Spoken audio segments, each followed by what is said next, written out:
if somebody disrespects you, if somebody play you, and especially if everybody watching, it's go time. Yeah. It's go time. You know what I mean? And that's how I'm gonna protect my identity, because my identity is rooted within the perception of everybody else.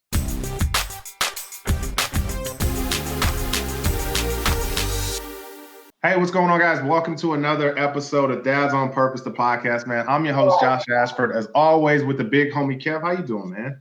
Man, I'm doing well, doing great. How are you, my brother? I'm good, man. I love it. Yo, we got the homie back in the day, high school, man, Mr. KP Tatum, straight out of Houston, Texas. Where you at? How you doing, KP? What's up? What's up, fellas, man? Appreciate y'all having me on, bro.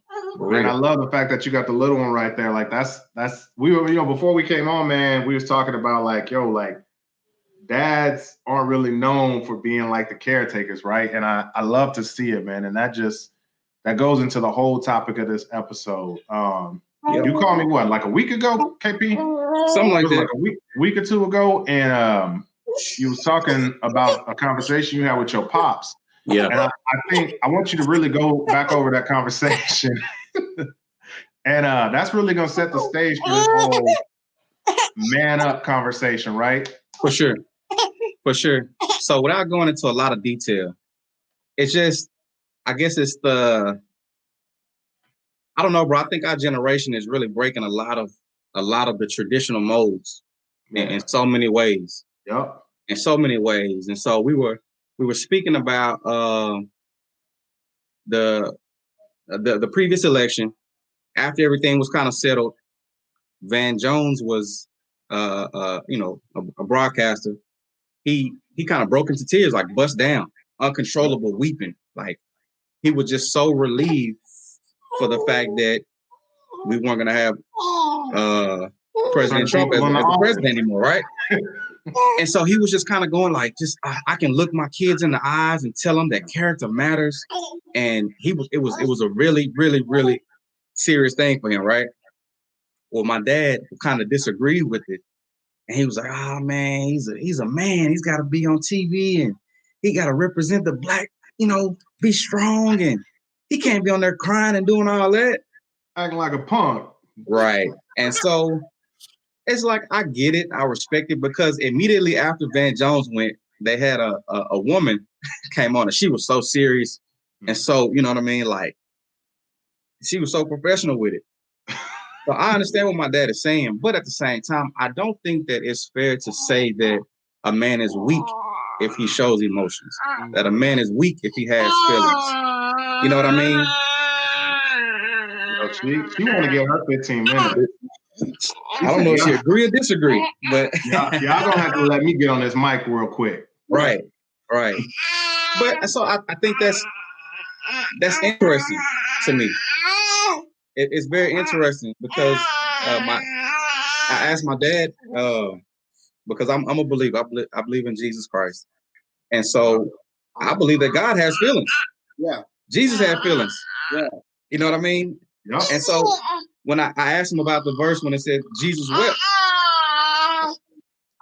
when he saw Mary and Martha, they were crying because their brother had just died, right?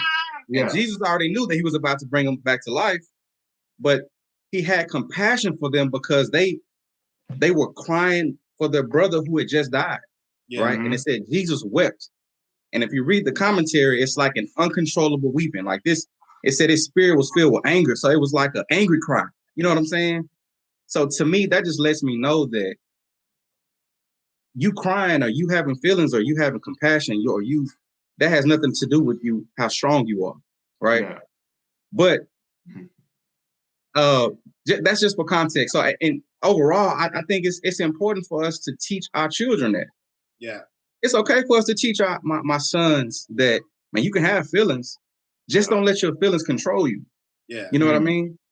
And so, looking back at it, I don't know if the generation prior to us had that example.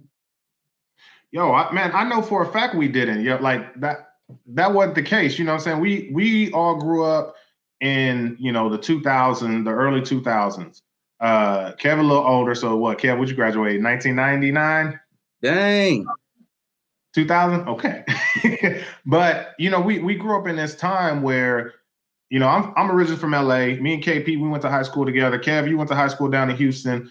Yeah. And so it's like in those environments that we grew up, the role models that we had was all gangsters, rappers, or athletes. And that's all we have, because when you think about it, we came on, you know, at the beginning of the whole internet boom. Like, we're the last generation to understand what it is to have dial-up or you know, to have access to internet at all the time. And I think when that happened, Kev, like when that happened, everybody started to understand, like, okay, what I have known ain't the only way. Yeah. You feel me? Yeah. I think what with us growing up was like, you know, you never seen a man like, I could never tell you a time where I seen my dad just cry. Like, even when his mother died, and to be real, when his mother died, I think even my mom protected him so that he can have his moments without being in front of us. Does that make sense? Yep. Like, you know, I could tell when my dad is angry, furious, unhappy. I could tell when he's happy, he loves, you know, but to see the moments in my life growing up and then to transform, because you guys were entering into the internet era, but I'm talking about, you know, when you had to listen to 2 Live Crew on the tape, like, you're not going to be able to listen to Hey, hold on, bro. I made some mixtapes before, when you sit by the radio and you got to wait for the song. You hear that intro, you push record. I rewind it.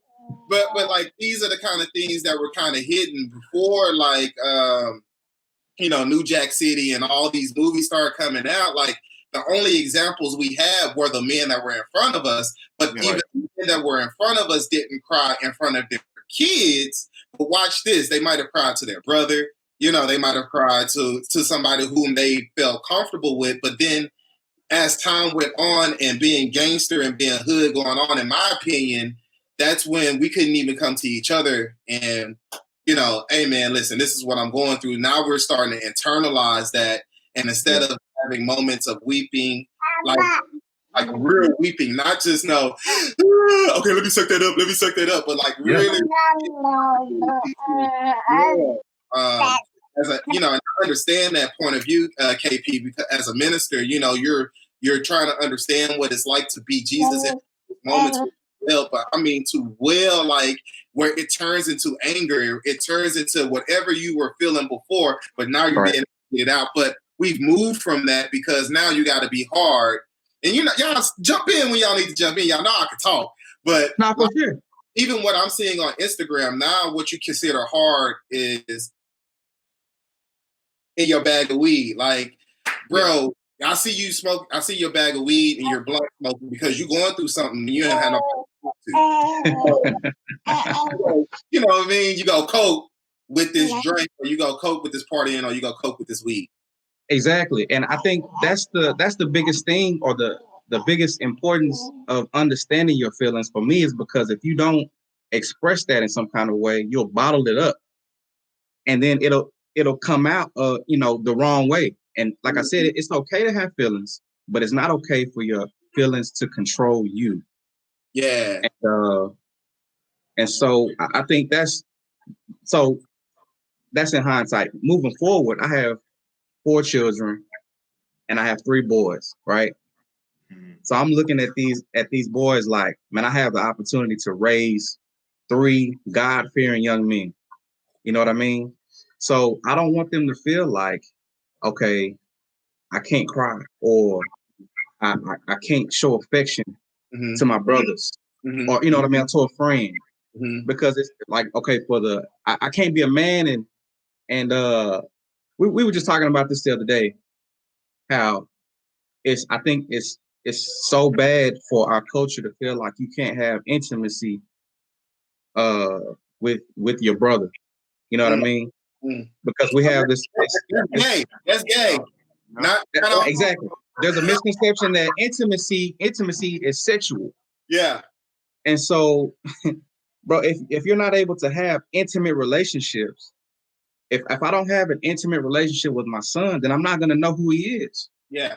And if I don't know who he is, then as he grows older, the less of an influence I'm going to have on him.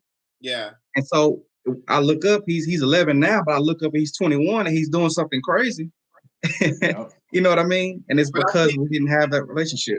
But I think you hit on two good nuggets that we need. I think if we dig a little bit in, we can start seeing what happened and why we are in some cases the way that we are in. The first one was we bottle stuff up.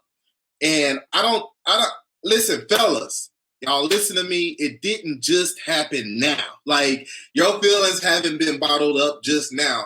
We're going all the way back to when you were 2, 3, 4 years old. Your daddy promised you something. He didn't show up, or he left you guys. There was a divorce, or your parents promised you gifts and toys and stuff. Like I've had to learn, like, our bottling our emotions just didn't happen at 16. We've learned how to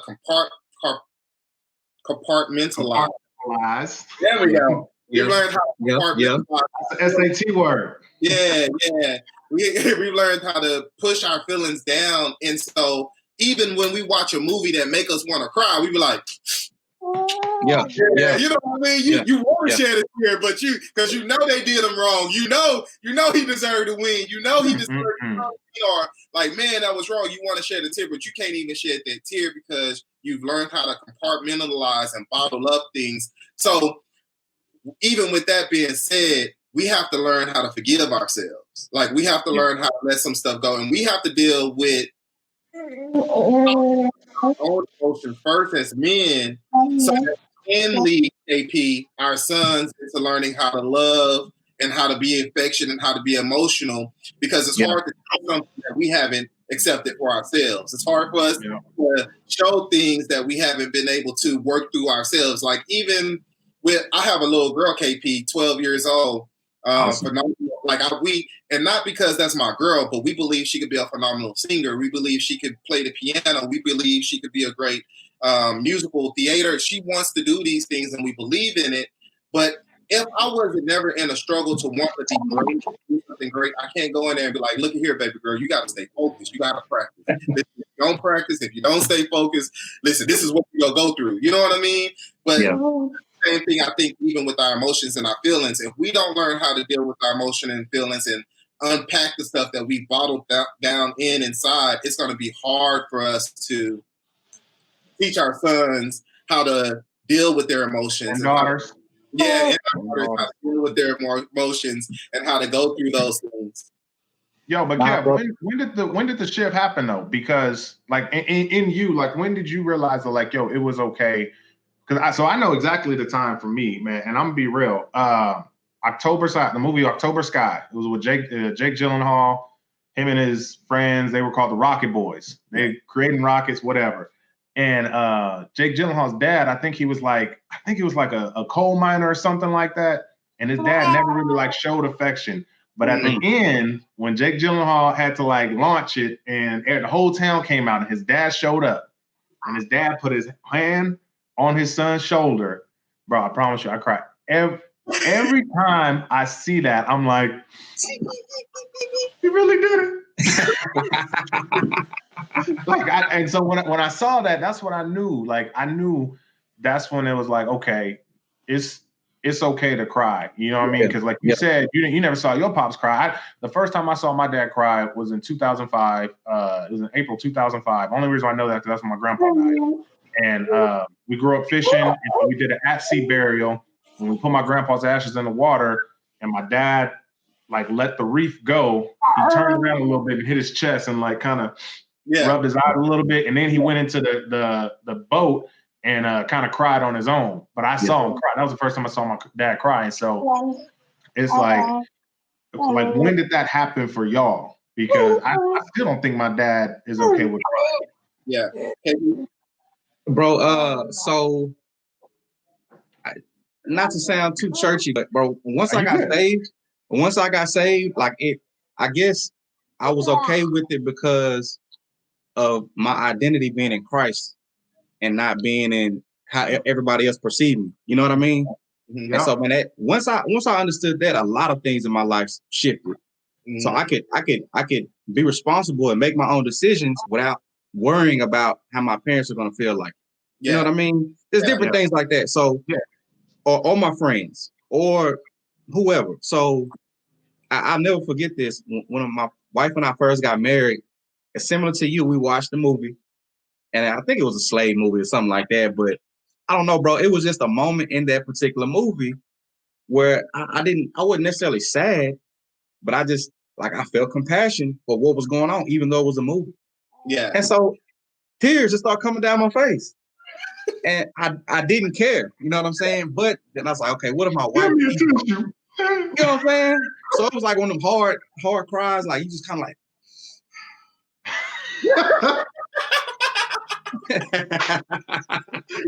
So anyway, my wife kind of like pees back, and she just sees some tears coming down my eyes, and she was kind of confused, like, was that even a crying scene? You know, like, what are you crying for? But anyway, long story short, I guess, bro, from that point forward, it was just like, what's the point of holding it back? What's the point of holding it in? Am I worried about my perception of how people view me? Am I worried that somebody's gonna think I'm weak? Yeah. You know what I mean? Like, so, bro, from that point forward, I kind of just started studying how we should view our feelings. Yeah. You know what I mean? Yeah. Like, our feelings are there for a reason. Yeah, that's good, man.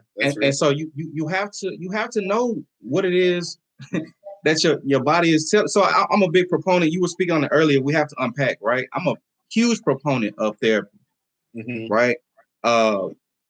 Today will actually be my first session with an actual therapist. Congratulations, bro. I appreciate it, bro. I've been searching and searching and searching. Congratulations. And so, Lord willing, this will work out good for me. But I realized that, man, there's a lot of things going on in my head. Yeah. and if I don't get them out, then they'll mess with me in so many different ways. And so, like, if somebody does something, if Josh does something to me, and I don't make him aware that it, offended me, I hold it in. That scenario plays in my head over and over, and I get madder and madder. Then the next time, Josh may come and step on my shoes, and I just knock him out. Yeah. And it had nothing to do with him stepping on my shoes. I think that's the issue we're having today. I'm sorry, but y'all know I'm connected to youth and students, but that's the issue we have today in our streets and the DFW area right now. Like, dude, y'all got to be able to let that stuff go. And you out here shooting people because you have, they stepped on your toe or they said something about you. Come on, man. You got to I'm sorry, bro, but you hit one of the biggest things that I see that's still happening today, bro. And we got to be able to deal with our feelings and be able to come straight forward and be like, hey, bro, what you said, bro, that hurt my feelings. And I need to talk about it. You know what I mean? Like, bro, like I said, I think. Go ahead. No, we have to be honest with our feelings. Just be honest. Yeah. Be honest. The more honest and transparent that you're able to be, the freer you are. Yes, sir. But it's a lot of people I notice in the hood that's really hood. But there's a lot of them that are portraying something different. And so now they're obligated to be hard for no reason. Yeah. You know what I'm saying? So it's like, bro, be honest, transparent. I can't say it's gonna be easy. You know what I'm saying? You might get capped on in the hood if you start crying, but I just think, bro, what are like you said earlier, Josh, who do we look up to? You know what I mean? Like who do we want to be? So, but anyway, I'm done. Go ahead, man. For me, even though I didn't see my dad cry, like that I can remember seeing my dad just cry and be emotional. I did have a loving thought like y'all, bro. Yeah.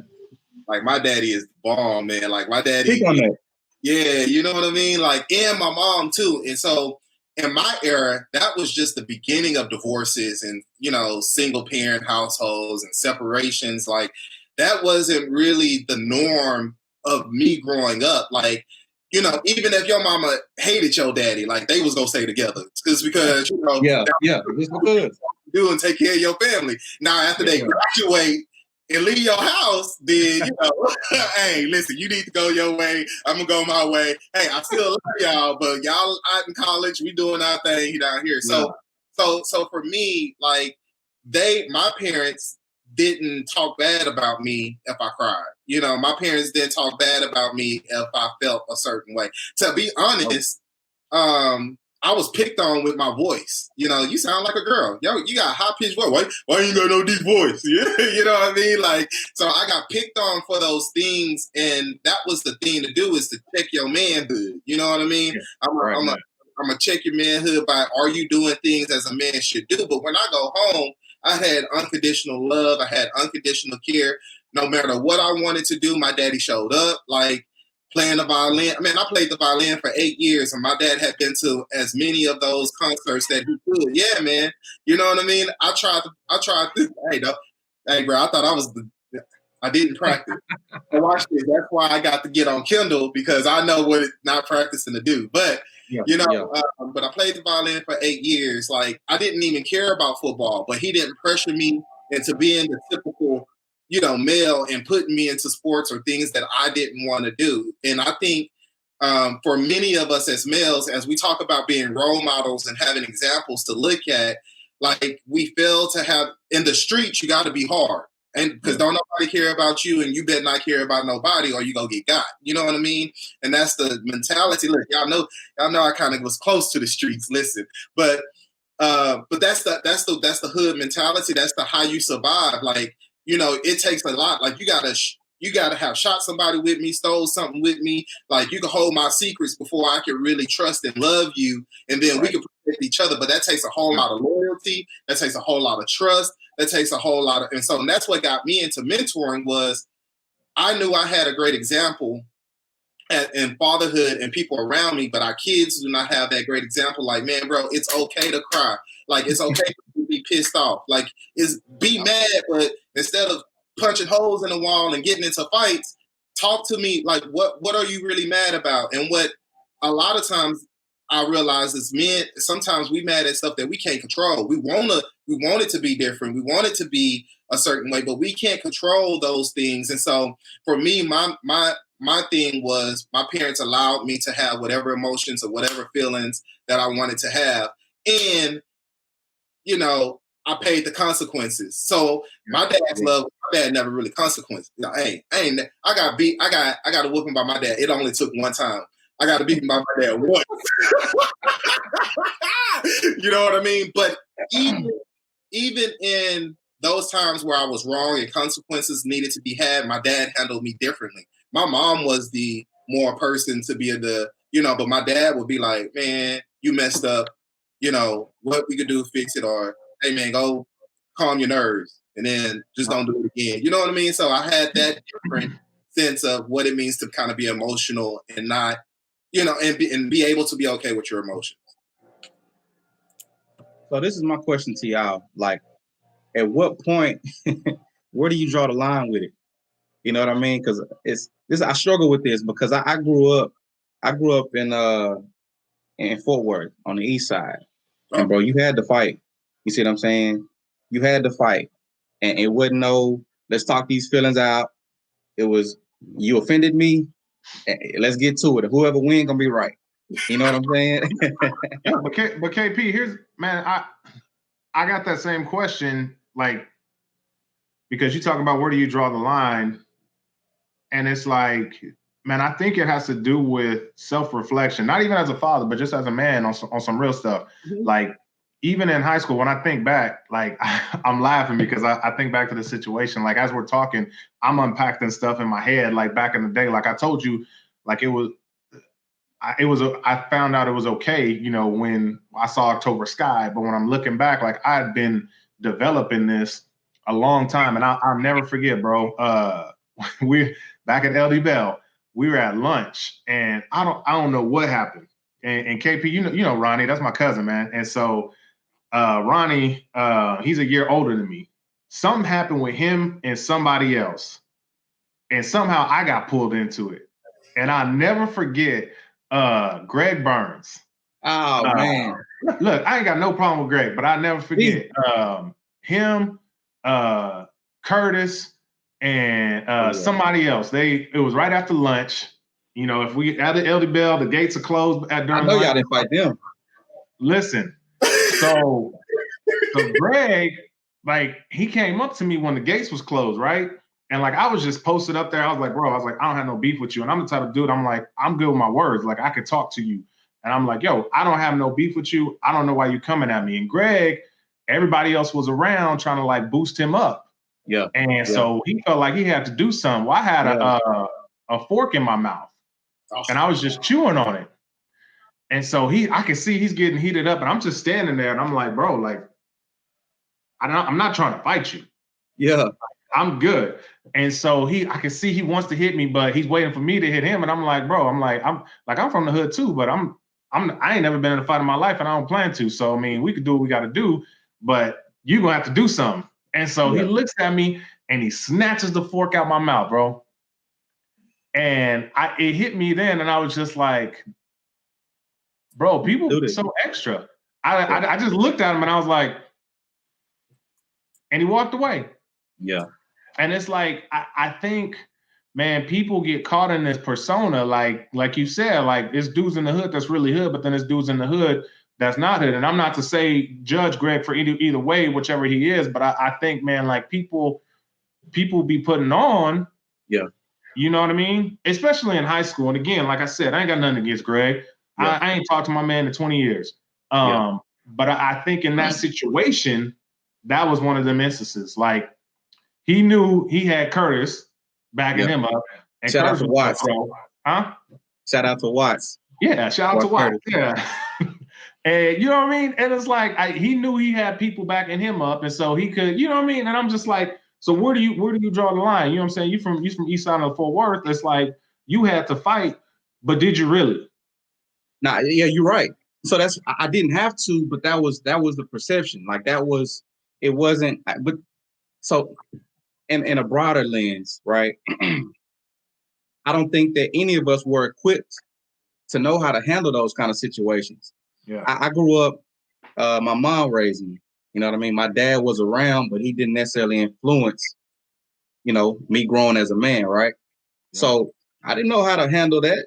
And from everything that I saw, when there was any type of disagreement, man, you fought. Hey.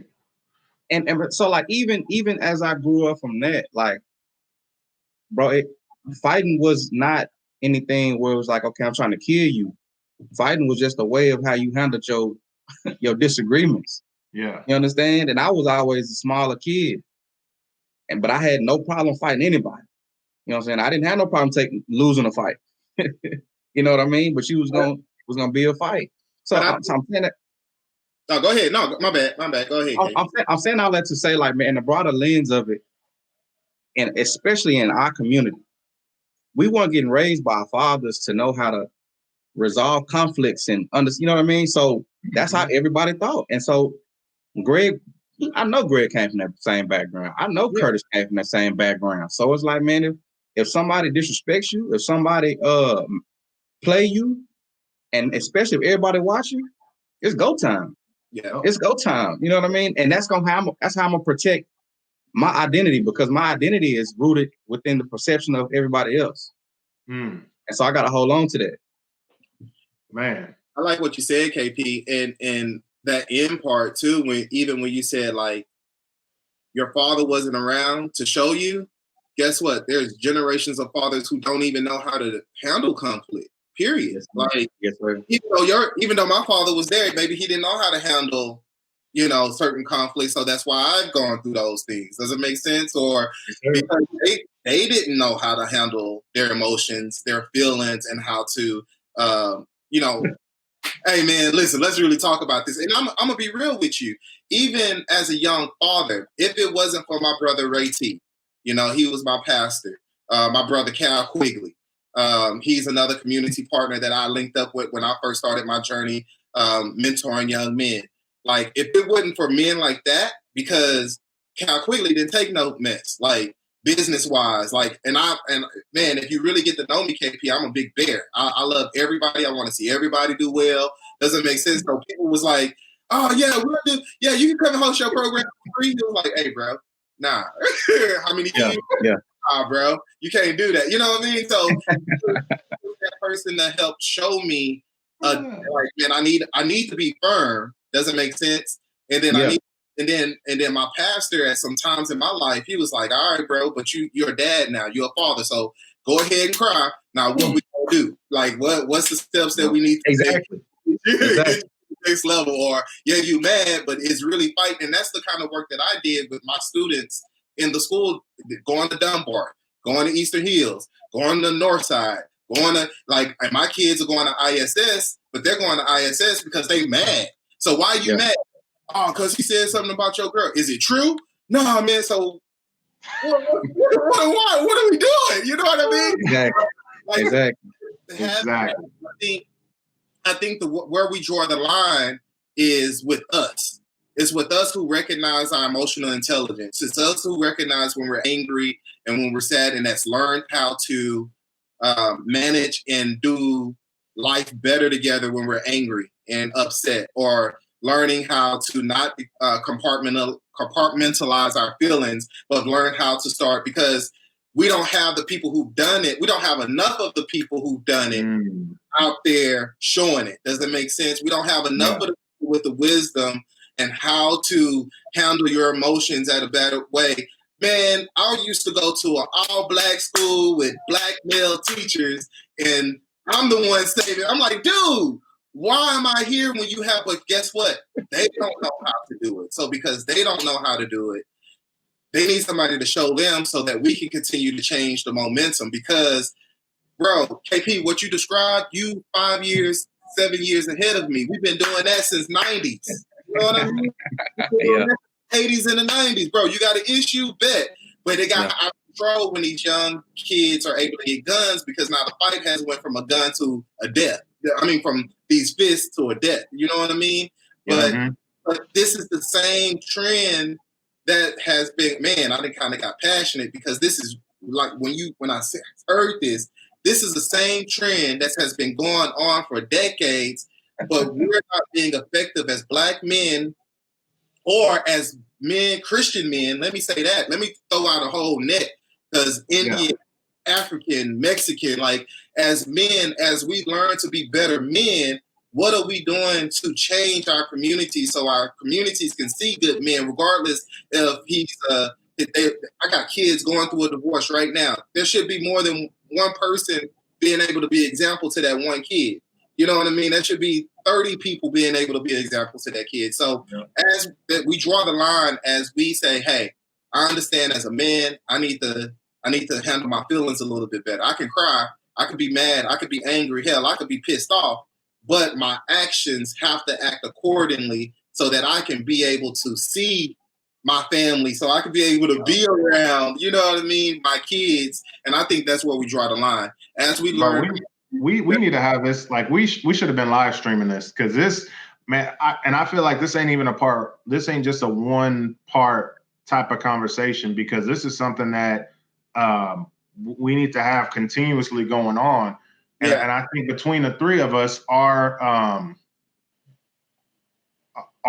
reach, especially on social media, will really get the message out and really get people to understand, like, what we're really trying to do and what we're really trying to accomplish. And man, that's really just have an entire generational, like, shift. Like, we're there, but like, how do we make that go faster? I think about there's a lot of millionaires and multimillionaires that I follow on Instagram and social media and things like that, and they always talk about, the way to get wealth is to, do 20 years worth of work in 5 years. Yeah. And so, cool. Well, how do we do the same thing when it comes to parenting? How does it do the same thing when it comes to, dads opening up and being emotional? Like, how do we do 40 years worth of work, in 5 years? And I think streaming and getting that message out there would have been a good idea. That's all I had to say on that. Nah, bro, I agree with y'all like 1,000%. That's why, like, you look at the podcast, Dads on Purpose. You know what I mean? Like, there's intention with what we're doing. Yeah. You see what I'm saying? And so I think a lot of the times when it comes to raising children, it gets looked at as a job or a burden. Mm-hmm. You know what I mean? And so at that point, it's kind of like, okay, I'm gonna do whatever I can to get by. Yeah. I'm gonna do whatever I can to do my time. You know what I mean? To do my 18 years. You know, when you turn 18, your mama puts you out the house. You know what I'm saying? Like, okay, going on. But bro, like I tell my son all the time, my oldest, bro, I want you to become a better man than me. I'm so heavily invested in you that I'm gonna try to give you whatever you need to be successful. So if that means that it's discipline, guess what? I'm gonna give you discipline. You know what I mean? Because I know that that's necessary. Mm-hmm. Because I didn't have that. I got whoopings, but I didn't have somebody correcting me, telling me, okay, you did this, but I need you to come over here this way. Yeah. You know what I'm saying? That's good. That's real good. And so that's when I say, man, I'm invested in my child, and I need to have that intimate relationship. It's so that I can know, for one, his love language. Mm-hmm. I need to know how he receives love, and not just. Good stuff. Was that a trigger word? Man, look, you about to send us down a rabbit hole. We already 40 minutes in on this joint. Yes, sir. We'll say that for next time. Nah, but you want some good stuff. Go ahead, KP. You want some good stuff. Go ahead. I'm about to land real quick. If I'm doing this with intention, right? My intention is to raise my son to be the best man that he can be, to be better than me, right? So I have to love him, and I have to love him in a way that he receives it. So I need to know his love language, but I also need to know what the opposite effect of that. So if his love language is words of affirmation, and I yell at him all the time, he's not going to receive that. Even if I'm correcting him, he's not going to receive what I'm trying to do, and so that's gonna break him at some point. You see what I'm saying? So at that point, we're talking about having emotions and stuff like that. He's just gonna yell at people and fight people because that's what he knows. And that's exactly why. Sorry, go ahead. I didn't mean to cut you off. Go ahead. That's all I got. That was, man. You know what? You think you know something, and then you have daughters, and then you like, oh, I'm really not a man until I have some daughters, because you really got to learn. You realize that you're going to be the first example of a man that your daughter sees, and so that's one of the main reasons that I don't try to. I try not to hit my daughter. And I try not to yell at her. I mean, I will correct her and let her know, like when she's wrong. She's 2 also. She's 2. But she gets it. She understands. And if she's sitting there crying, I'll get down on her level, like physically. I would lay down on the ground and I would talk to her in just like in a calm voice, like, hey, we don't do these things, or this is why you couldn't do that. And I think, man, that sets the stage for what is acceptable from a man. Yeah. Because growing up, we talk about, those environments that we grew up in. Those things are acceptable because those were the environments we were in. And so imagine if dads put their kids in different environments. And that's all I was trying to say, man, is being intentional about like what we're doing at all times, man. Like it's just with the climate that we're in, it's so much division, it's so much tension. I mean, you can go either way with it, racially, politically, you know what I mean, socially. It's like, brother, I feel like that we kind of lost sight of everything. Like, you know what I mean? Like I told you, you kind of just raised your kids and did your time or whatever, but you didn't necessarily raise them. So I want to change that. I want to change that, but I'm thinking legacy. Like I'm making decisions now that's going to affect 50 years, 60 years, 70 years, 100 years down the line. And so I think if we have that kind of mindset, especially in our community, if we didn't tear up our credit, you know what I mean? If we made better financial decisions and thought about, okay, my great grandchildren, the decisions that I'm making now are going to affect them, but we would have a better outcome. But I think we lost sight. But I think what you're saying is very real, and you're not the only person saying it. Josh is not the only person saying it. I'm not the only person saying it. Yeah. You know what I mean? Like there's a gang of Black people living in the hood saying the same thing. but we have to deal with our pains, bro. We have to deal with, coming together. I do believe, like, and I guess that's why I got so tired. Josh and I were talking earlier today. Man, I've been doing this community work for 12 years in Fort Worth, and I see it and I hear it, and I see how we tear up our credit. But that goes back to, like, hey, man, get my 15-year-old, 16-year-old kid a job. Like, come on, man, let me not say too much, but this is how I feel. Like, they credit getting toe up because they not setting a climate. The things that y'all said perfectly is setting a climate, and not setting a climate like in the grand scheme of things. Set the climate in your household. Just start there. Just start with setting the climate in your own house, and then we can start, having bigger discussions like this. Watch this, and don't be mad at me. Outside of the church, like all of us going to the church, but when we leave the church, we're not even coming together outside of the church, and so we have to really like. And I think when we're talking about pushing the ball forward and making this thing happen rapidly, when we realize our communities are our communities, and listen, I'm from Houston. I'm from the Clark. Ain't nothing going to happen in the Clark that we don't want to happen in the Clark. You know what I mean? Like, I don't care whether it's a store, whether it's some people shooting up some people. If we want to shut it down, we go shut it down. And for me, as a young dad of a young lady, she needs some options. You know what I mean? She needs to be able to go outside and play. And I need some brothers and some fathers who's willing to say, hey, man, enough is enough. What I've learned is that the 23 to 30, 35, we're lost still. You know what I mean? Our parents kicked us out at 18. That's another story. That's why we're going to have to do a part 2. Because that's when we talk about generations, that's the generation of bull crap that we've had in our community for years that does not work.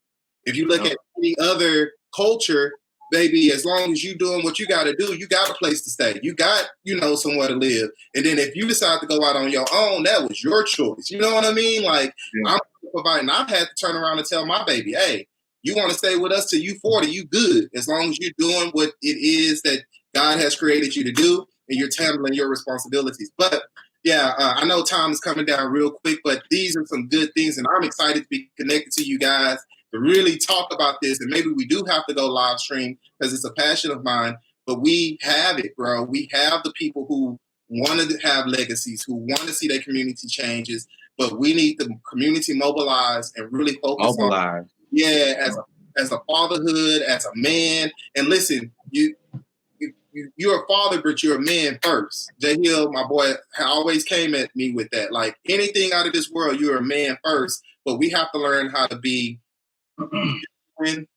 men and know who we are as individuals. Watch this, because even when we were talking about drawing a line, man, I know if you slap me, I'm going to be okay. But I know if you punch me in my gut, we going to have to fight. You know what I mean? The line is like, man, you know your limits. Josh said, man, I see this dude puffing up, but when I draw the line is, I see you puffing up, I'm not going to even give you the opportunity to snatch this fork out of my mouth. I'm going to walk away because I know you can't handle your emotions. You know what I mean? Exactly. Like, hey, the gate was closed, bro. I couldn't go nowhere. And I feel you. But at the same time, the Bible say flee. So if you got to run a 4x4 around the courtyard, do what you got to do. No, I'm just messing. But I think that's some things. I think this is a lot of good information. But for fathers, for men out here who's listening to this, we thinking like you're thinking. We want to see change. We want to see some movement. We want to see some community organization. We want to see some connections. We want to see some growth because we know we can make this happen. Man, if they give a president 4 years, we can do it in 2. That's all I'm saying.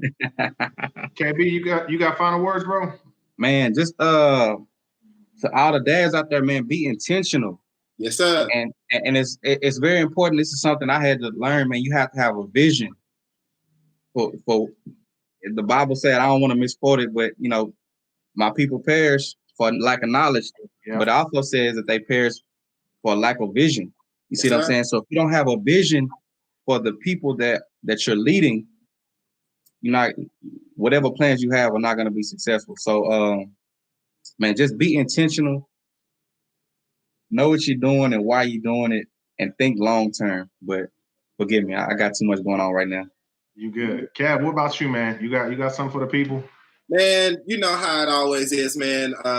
Man, I really just with this subject though, man, I've done so much work in the community. I've, you know, like if y'all hear this and this really, man, make sure y'all leave some comments below. Like if you feeling this, you rocking this, share. Like please share. Like we might have to make this happen more often, just because it's good to see some fresh people and some fresh voices. And we got to learn how to get out there and really make the fight. So for me, man, if you're a father about to become a father, if you're a teen dad, like first you have to learn how to know your emotions, know who you are, what your ticks are, and like deal with it. You can deal with, like, get you a pen and pad, and if you need somebody to reach out to, follow my IG, the Mentor Coach, send me some messages. Like seriously, I want subtle plug. Huh? Said subtle plug. Hey, gotta get it, bro. Man, I love it, man. I love it. Yo, and if you guys out there in internet land, if you made it this far, 48 minutes, and you ain't followed us or subscribed or whatever, or reshared it, I don't know what you're doing. But we here every week, man. Friday at noon.